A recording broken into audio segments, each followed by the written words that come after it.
அனுமன் வந்து ராமரோட மிகப்பெரிய பக்தர். அனுமனுக்கு வந்துட்டு பார்த்தீங்கன்னா, ராமர தான் ரொம்ப பிடிக்கும்.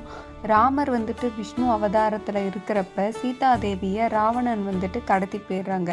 இத தெரிஞ்ச அனுமன் என்ன பண்றாருன்னு பார்த்தீங்கன்னா, சீதாதேவிய நம்ம எப்படியாவது கண்டுபிடிக்கணும் அப்படின்னு சொல்லிட்டு, ராவணன் எவ்வளோ பெரிய ஆளா இருந்தாலும் பரவால்ல, நம்ம சீதாதேவிய கண்டுபிடிக்கணும்னு சொல்லிட்டு, எவ்வளோ பெரிய கடலா இருந்தாலும், மலையா இருந்தாலும் நம்ம தாண்டி போயிடணும்னு சொல்லிட்டு, ராமர்ட்ட சீதாதேவிய கண்டுபிடிச்சி கொடுக்கணும்னு சொல்லிட்டு, இவர் என்ன பண்றாருன்னு பார்த்தீங்கன்னா, கடலையும் தாண்டி ரொம்ப கஷ்டப்பட்டு போயி, சீதாதேவி வந்துட்டு அழுவுறாங்க. "என்ன காப்பாத்துங்க, காப்பாத்துங்க. ராவணன்கிட்டேருந்து என்ன காப்பாத்துங்க. என்ன ப்ளீஸ் யாராவது காப்பாத்துங்க." அப்படின்னு சொல்லிட்டு சீதாதேவி ரொம்ப அழுதுட்டு இருக்காங்க.